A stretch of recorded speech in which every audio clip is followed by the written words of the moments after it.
Tudo começa em um mundo caótico e bagunçado, onde os humanos tratam os semi-humanos como verdadeiros escravos. Mas o nosso protagonista, chamado Banasa, tem uma energia completamente diferente. Ele é muito gentil com os semi-humanos, o que faz com que os outros humanos detestem ele. Até mesmo os mestiços avisam para ele parar com toda essa bondade, temendo por sua segurança. Mas Banasa não desiste. Ele deseja um mundo onde todos possam se dar bem, embora poucas pessoas compartilhem desse sentimento. De repente, a vida de Banasa muda drasticamente, sendo invocado para um mundo totalmente novo. Ele descobre que é um candidato a herói, e agora ele está preso no reino mágico de Clearode, que se encontra no meio de uma longa e cansativa batalha contra o exército do Rei Demônio. O reino tem invocado pessoas de outros mundos na esperança de encontrar alguém capaz de derrotar as forças das trevas. Mas antes de qualquer coisa, eles precisam verificar as habilidades de Banasa. Ao ser trazido para esse mundo, ele teve que recomeçar completamente do zero, no nível 1. E nisso, os candidatos costumam receber bênçãos divinas, que lhes concedem poderes e habilidades extraordinárias que nenhuma pessoa comum jamais conseguiria obter. O processo de verificação é chamado de revelação divina. Banasa consegue ler o idioma local perfeitamente, mas quando o visor exibe seus status, todos ao redor ficam horrorizados. Acontece que ele não recebeu nenhuma revelação divina. Os seus atributos são idênticos ao de um cara comum, e diante dessa imensa decepção, os invocadores rapidamente o consideram um fracasso. O garoto tenta explicar que é apenas um comerciante comum e pergunta se podem mandá-lo de volta para casa, mas ninguém dá a mínima para o que ele diz. Em vez disso, todos os olhos se voltam impressionados para o outro candidato, um jovem loiro que aparentemente recebeu poderes incríveis, com atributos que já começaram no nível máximo, com status que chegam a 999. Todos o chamam como um verdadeiro salvador, implorando para que ele lute e salve o reino. Enquanto isso, o garoto Banasa só está querendo um jeito de voltar para casa, mas é completamente ignorado. Ele quebra a cabeça tentando achar uma solução, enquanto o rei está ocupado demais anunciando o herói loiro para o povo. Algum tempo depois, Banasa é jogado em uma carruagem e levado embora. O rei informa que o portal de invocação se fechou, e que por causa disso é impossível mandá-lo de volta, admitindo que foi um erro do reino. Eles até decidem compensá-lo em vez de simplesmente se livrarem dele. A solução do reino é deixá-lo viver na floresta, que fica localizada no extremo norte. Eles dizem que ele pode passar o resto da sua vida tranquila por lá, com a única condição de manter a boca bem fechada sobre o erro que cometeram. E durante a viagem, o garoto é acompanhado por um cavaleiro que foi proibido de falar com ele. Mas o protagonista, sendo bom de lábia, aos poucos consegue fazer o homem conversar. Ele descobre que naquele país, a divisão entre humanos e semi-humanos é levada muito a sério. Pensando bem, Banasa percebe que começou em uma situação terrível. Seus atributos eram péssimos, ele foi exilado em uma floresta perigosa e ainda tem uma ameaça constante do exército do Rei Demônio. Mesmo assim, ele decide que não vai deixar ninguém menosprezá-lo e começa a pensar que talvez esse novo mundo não seja tão ruim assim. A viagem até a floresta leva mais ou menos 20 dias e quando finalmente chegam, Banasa recebe uma bolsa mágica sem fundo, contendo dinheiro e suprimentos o bastante para sobreviver por um bom tempo. A partir daí, o Homem Lagarto avisa sobre os monstros perigosos que vivem na região, avisando que se ele quiser continuar vivo, é melhor sair daqui o quanto antes. Assim que fica sozinho, Banasa vasculha seu inventário e equipa uma espada. Ele avista alguns slimes por perto, e como eles se parecem muito com os monstros inofensivos do seu antigo mundo, ele imagina que não vai ter problemas. Mas ele estava muito enganado, e os slimes o atacam rapidamente. Banasa se esquiva para se defender e consegue vencer o combate, mas suas armas baratas acabam se despedaçando no processo. Nesse exato momento, uma notificação flutuante aparece diante dele, anunciando que ele acabou de subir para o nível 2 e seus atributos mudam drasticamente. Banasa fica completamente confuso ao ver que todos os seus status foram substituídos por estranhos símbolos de infinito. Ele decide ativar as notificações do sistema e a voz em sua mente revela que ele aprendeu uma enorme lista de feitiços que agora pode conjurar sem nem precisar abrir um menu. Banasa fica completamente chocado com toda essa quantidade de magia que obteve, mas as surpresas não param por aí. Um alerta do sistema está revelando que havia um feitiço de atração de monstros impregnado na bolsa mágica que o reino deu para ele. Foi exatamente por isso que os slimes atacaram ele. E lembrando que as armas fornecidas eram praticamente inúteis, o protagonista junta as peças e percebe que tudo não passa de uma armadilha do reino para que ele morresse nessa floresta. A voz do sistema pergunta se ele quer remover a maldição. Ele usa um feitiço de análise e desfaz o feitiço de atração. Ele até fica se perguntando por que o reino usaria uma magia tão fácil de ser dissipada. Em seguida, o protagonista começa a procurar um lugar seguro para se abrigar, mas uma nova notificação o interrompe. O sistema avisa que a floresta está contaminada com uma quantidade absurda de miasma, uma energia maligna emanada pelos demônios, que é extremamente prejudicial à saúde dos seres humanos. A voz pergunta se ele deseja purificar a floresta, e pensando no seu próprio bem-estar, já que vai ter que morar ali, Banasa acha que é uma excelente ideia. Ele se prepara para conjurar a magia, mas por ainda se considerar alguém fraco, ele imagina que o efeito será irrelevante. Porém, assim que ele ativa o feitiço de purificação, o resultado é uma demonstração colossal de poder mágico. As notificações do sistema explodem na sua tela, dela, enquanto o nível de Banasa sobe disparando várias vezes seguidas. Enquanto isso, de volta ao castelo, a princesa comenta com o rei sobre como foi muito errado exilar Banasa na floresta,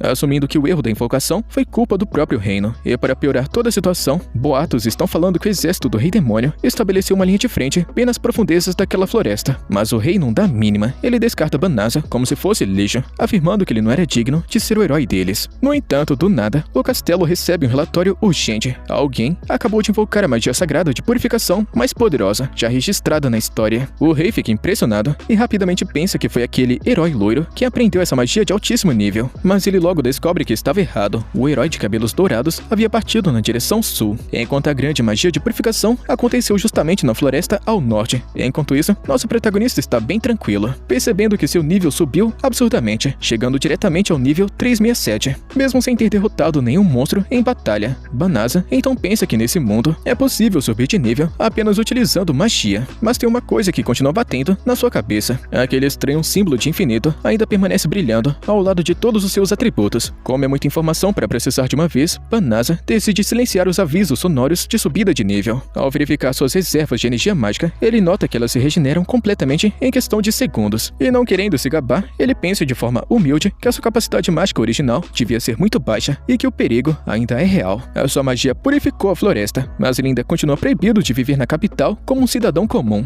O sistema recomenda o uso de transformação física para que ele mude de aparência e consiga se misturar. Ele decide testar o feitiço. Primeiro, ele tenta mudar de gênero, mas não se sente confortável com o peso dos dois balões e desfaz o feitiço. Ele escolhe mudar seus traços faciais para um disfarce mais adequado. Em seguida, o sistema recomenda magia de teletransporte e Banasa se transporta diretamente para a cidade. Em seu antigo mundo, teletransporte era uma arte reservada apenas para os magos lendários. Então ele pensa de forma inocente que nesse novo mundo, essa deve ser uma magia comum que qualquer um sabe usar. Ele até tenta se teletransportar para seu mundo de origem, mas o feitiço não funciona além daquela dimensão. Sem poder voltar, ele decide procurar uma guilda para começar a ganhar a vida. E como abrir um comércio do zero sendo um novato seria muito difícil, ele pensa que a guilda de aventureiros é a melhor opção para caçar monstros ou aceitar missões de transportes. E guiado pelas instruções do sistema, ele chega no local onde a funcionária explica todo o funcionamento. Os aventureiros são ranqueados por patente com base em suas conquistas, e quanto maior o ranking, melhores são as recompensas e mais difíceis as missões. O protagonista decide se inscrever e para proteger sua identidade do reino, ele se registra com o nome de Filio. Ele precisa ganhar dinheiro rápido, mas descobre que sua patente inicial é baixa demais para acessar os trabalhos mais lucrativos. Nesse momento, o protagonista escuta rumores sobre uma garota que está desesperada atrás de uma escolta até a floresta. O problema é que ela tem pouquíssimas moedas para oferecer, e para piorar, correm boatos de que o exército do rei demônio montou uma base bem no coração daquela floresta. Ninguém é idiota o bastante para arriscar a vida por tão pouco, mas ela continua implorando, desesperada para salvar sua família que mora nos arredores. Os aventureiros ao redor ficam irritados com a insistência da moça, mas o garoto Filio fica comovido com a situação e se oferece para aceitar a missão de escolta. A jovem explica, muito tímida, que não tem quase nada para pagar, mas o garoto Filio sorri e fala que isso não é problema, já que ele conhece bem o caminho e pode simplesmente teletransportá-los até lá. Ao escutarem que um simples novato sabe utilizar a magia de teletransporte, todos na guilda ficam de boca aberta. Todos pensam que o garoto não passa de um grande mentiroso, pois o teletransporte é uma habilidade muito avançada e rara. Filio fica chocado com a reação deles, pois na sua cabeça, aquela era apenas uma magia básica que mal havia consumido a sua mana. Isso chama a atenção de uma cavaleira real chamada Billery, que fica exigindo que Filio se afaste da moça.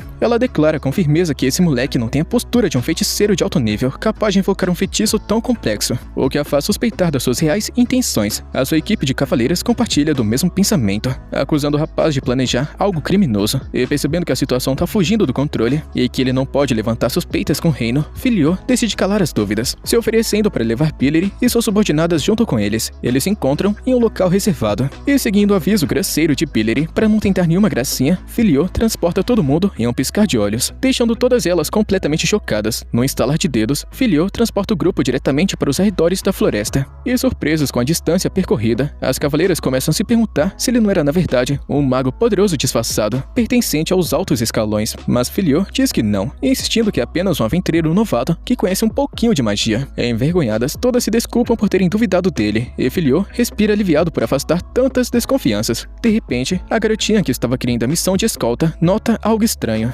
A densa e perigosa camada de miasma que cobria a floresta desapareceu por completo. O garoto Filio quase deixa escapar que foi ele o responsável pela purificação, mas a voz do sistema o avisa discretamente de que é extremamente perigoso revelar isso a um demônio. Antes que Filho consiga processar o aviso do sistema, Biller e sua equipe, que já desconfiavam da garota, sacam suas armas e a cercam. A cavaleira grita para que ela desative o disfarce e revele a sua verdadeira forma. No começo, a garota finge estar assustada, mas logo muda de postura e choca todo mundo ao revelar sua identidade real. O seu nome é Fenris, e ela tem ligação com um dos temidos generais do Quarteto Infernal. E liberando uma pressão mágica avassaladora, Fenris nocauteia instantaneamente a equipe de cavaleiras. Biller cai impressionada, sem acreditar que estava cara a cara com uma criatura ligada ao alto comando do exército do Rei Demônio. Fenris está maravilhada com a própria força, e ao perceber que Filho foi o único humano que permaneceu de pé e totalmente imune à sua aura de miasma, ela decide que vai focar nele por último. Em um movimento rápido, Filho consegue resgatar Biller e as outras garotas caídas, mas percebe que não vai conseguir utilizar o teletransporte para fugir enquanto carrega 4 pessoas inconscientes. Usando sua magia de forma estratégica, ele transporta apenas as cavaleiras de volta para a segurança da cidade, salvando elas do perigo. E até mesmo ele fica surpreso ao perceber que o plano funcionou perfeitamente. Agora, sozinho diante da criatura, o protagonista sabe que não pode recuar se quiser sobreviver e ter uma vida tranquila nesse novo mundo. Ele se posiciona, pronto para liberar seu arsenal de feitiços, enquanto Fenris avança para eliminá-lo. Ele conjura um feitiço de alta velocidade e se lança em direção aos céus, impressionado com a fluidez e a leveza dos seus próprios movimentos. Ele ativa barreiras defensivas para se proteger dos contra-ataques. Fenris se mostra um oponente formidável e começa a se teletransportar pelo cenário para desviar das rajadas mágicas de Filho. Mas o protagonista não está para brincadeira. Combinando feitiços de restrição, ele acerta em cheio com magia gravitacional de alta potência, prendendo ela firmemente contra o chão. Fenris fica completamente chocada com a força daquele humano e desesperado para achar um tipo de magia não letal que apenas contém a loba demônio. O garoto Filho consulta seu sistema, que recomenda uma alternativa mais extrema, a magia de subjugação, um feitiço que basicamente escraviza o alvo e concede a Filho o controle total sobre as ações dela. Mas sendo um cara de respeito e princípios, Filho se recusa fortemente a utilizar um feitiço tão cruel. Mas o tempo está se esgotando. Fenris acumula uma quantidade insana de energia e está prestes a quebrar a restrição gravitacional. Ela começa a disparar rajadas destrutivas contra ele, mas o sistema automático de Filho anula os ataques um por um.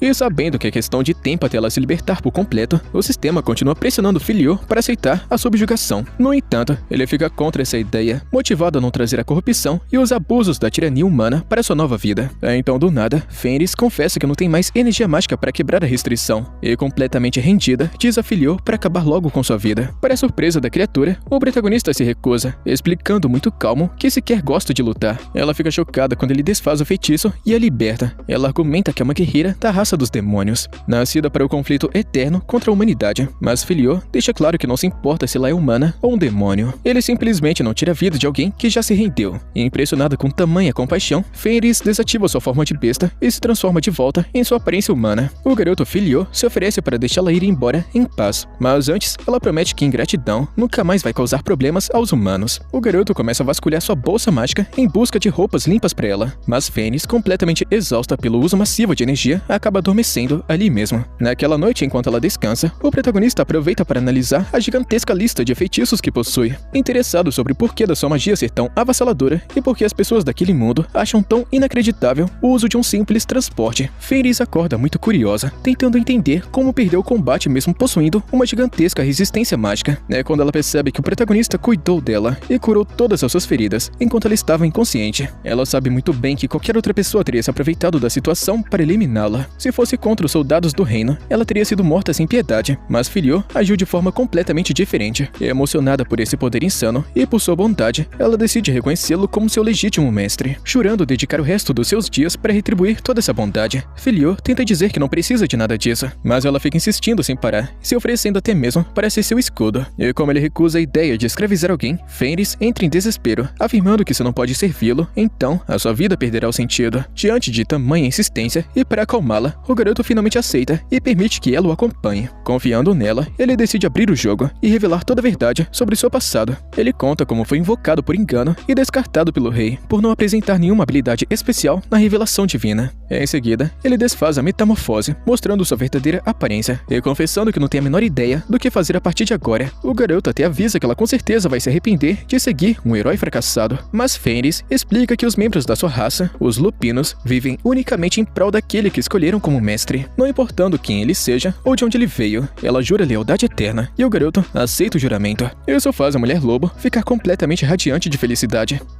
E com isso a gente chega no finalzinho da primeira parte desse anime. Quer continuação, já sabe, né? Deixa a inscrição e o likezão. Tamo junto, mano. Até a próxima.